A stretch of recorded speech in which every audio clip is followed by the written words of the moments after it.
Если вы впервые собираетесь в Афины, хочу поделиться несколькими советами, которые помогут сделать ваше путешествие намного проще и приятнее.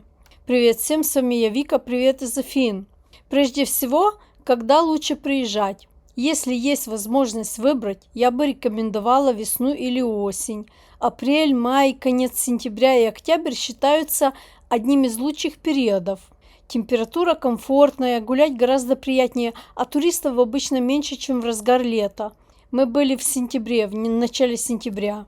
Летом Афины могут быть очень жаркими. В июле и августе температура нередко превышает 35 градусов, а солнце здесь действительно очень сильное. Если вы приезжаете именно летом, старайтесь планировать прогулки рано утром или ближе к вечеру. В середине дня лучше сделать перерыв в кафе или музее. А теперь о том, где лучше остановиться. Если ваша цель гулять пешком и не пользоваться транспортом каждые полчаса, обратите внимание на районы Плака, Монастираки, Синтагма. Именно отсюда удобно дойти до большинства главных достопримечательностей, ресторанов и магазинов. Многие места находятся буквально в нескольких минутах ходьбы друг от друга. Все очень близко и очень легко ориентироваться. Самое известное место в Афинах, конечно же, Акрополь. И здесь есть очень важный совет. Обязательно бронируйте билет заранее онлайн и выбирайте время посещения на официальном сайте. Сейчас вход осуществляется по временным слотам, и в высокий сезон самые удобные часы могут быстро закончиться. Покупка заранее поможет избежать лишнего стресса и сэкономит время. Используйте только официальный сайт продажи билетов, а не случайных посредников. Советую бронировать посещение на 8 часов утра. Так вы избежите жару и толп туристов. Если есть возможность, приходите к открытию или за пару часов до закрытия. В это время обычно не так жарко, а людей значительно меньше. Очень советую взять с собой бутылку воды, особенно летом. Подъем к Акрополю проходит практически без тени, поэтому вода, удобная обувь и головной убор могут оказаться гораздо важнее, чем кажется утром. Имейте в виду, что там скользко, там мрамор скользкий. Подумайте про обувь. Афины – город, который лучше всего изучать пешком. Очень часто самые интересные места встречаются совершенно неожиданно. Узкая улочка, маленькая церковь, уютная площадь или кафе, которые невозможно было бы найти по путеводителю. Что касается безопасности, в целом туристический центр Афин считается достаточно безопасным, но, как и в любом крупном европейском городе, стоит внимательно следить за своими вещами. Следим за сумками обязательно. Особенно в метро, возле популярных достопримечательностей и на многолюдных площадях. Лучше носить сумку перед собой и не оставлять телефон или кошелек без присмотра. Если вы планируете пользоваться общественным транспортом, метро здесь простое и удобное. Из аэропорта можно легко добраться в центр города как на метро, так и на автобусе. И не пытайтесь увидеть все за один день. Афины – это не тот город, который нужно закрыть по списку. Иногда самое приятное – просто гулять без цели, заглядывать в переулки, останавливаться на чашку кофе и наблюдать за жизнью вокруг. Именно так город начинает раскрывать свой характер. На Афины хотя бы 2 дня выделите. Хотя бы 2 дня, а лучше 4-5.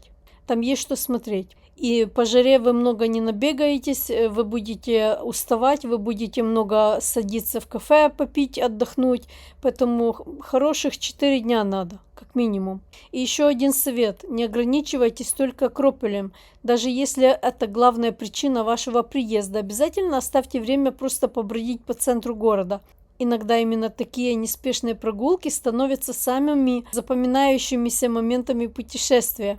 Сегодня с ATM прокол был.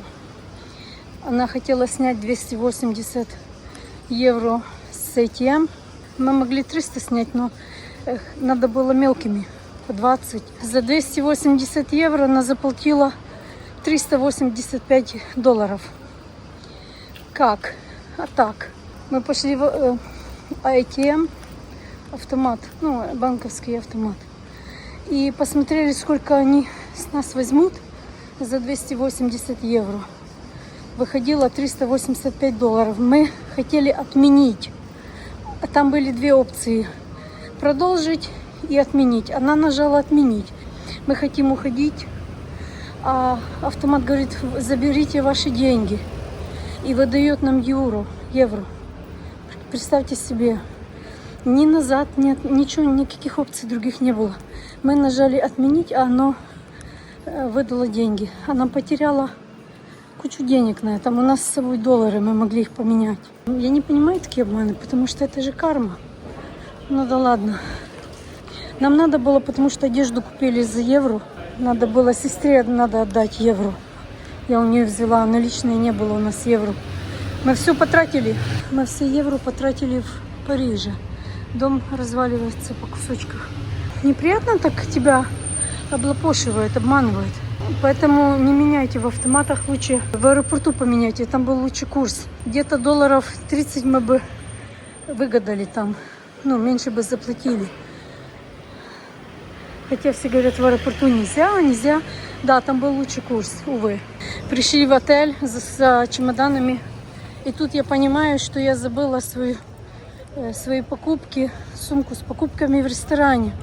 Нашли нашу сумку в ресторане, там все наши покупки, там более 100 долларов. Какие греки честные.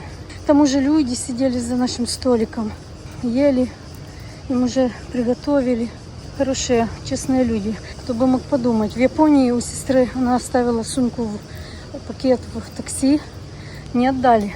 Ехал он, не отдал, она там пыталась найти, не отдали. Видите, а в Индии у меня чемодан не украли, в Греции отдали.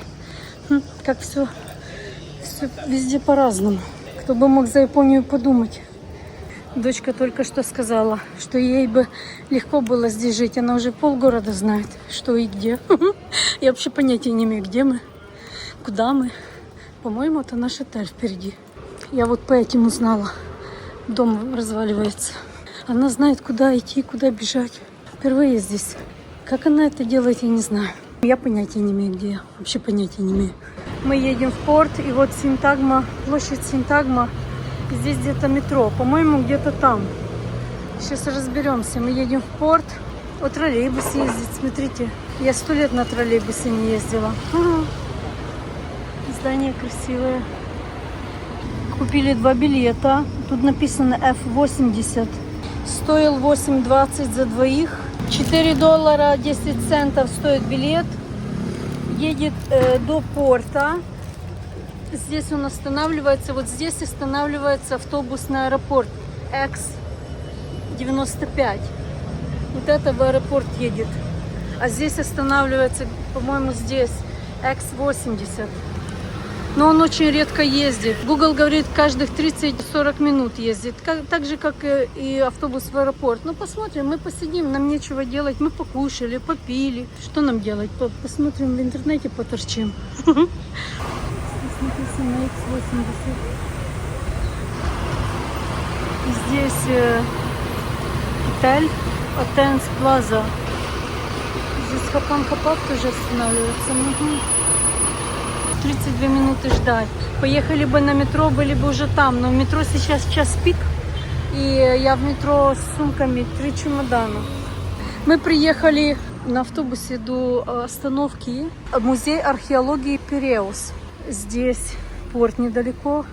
И мы идем в отель. Мы были одни в автобусе. Ни одного человека не было. Вот там, где мы сели на площади. И до конца он даже не останавливался. Не было людей на остановках. Странно так. Мы заехали недорого и лучше, чем в такси. Идем в отель. Вон порт мы прошли 1 квартал уже. Где машина выезжает сейчас? Вот там наш отель в ту сторону. 1 квартал до порта. Мы идем в магазин, если он еще открыт. Уже темнеет на улице и влажно. На улице очень влажно. Может, потому что мы около воды, но я не знаю, влажно, как во Флориде. Ну, не как во Флориде, но хорошо влажно. Море магазинов всяких. Очень много ювелирных изделий продают. Магазин ювелирный на каждом шагу. Это что? Мол, наверное. О, смотрите, совсем неплохо. Смотрите, здесь жизнь течет. Вон Манго магазин. Я думала, здесь будут какие-то задворки. Здесь все как надо. Все хорошо. Смотрите, вот там порт.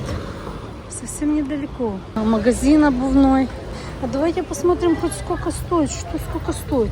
69 евро. 65 евро. Ну, нормальные цены. 49 евро. Ну, как у нас. Цены как у нас. Но я вижу, вон кожаные туфли 35 евро. Вон 29. Слушайте, неплохие цены за кожу. Но я не вижу ничего, что я бы купила себе. 95 евро. Ну, как у нас цены. Но это, мне кажется, это ношеное. Это не секонд-хенд. Ну, какая люстра. Мне кажется, это секонд-хенд. Котики. Китя. Везде коты. А как сидит, лапу туда поставил. Начальник, самый большой начальник. Смотрите, лапу так поставил. Наблюдатель. Security. Смотри, какие-то там с камерами бегают. С телефонами. Котикам вон еду дают. Молодцы греки, молодцы, любят животных. Это много говорит. Доброта – это самое важное качество в человеке. Доброта и честность. Остальное тут такое. Ой, еще один котик. Китя. И покормили котика.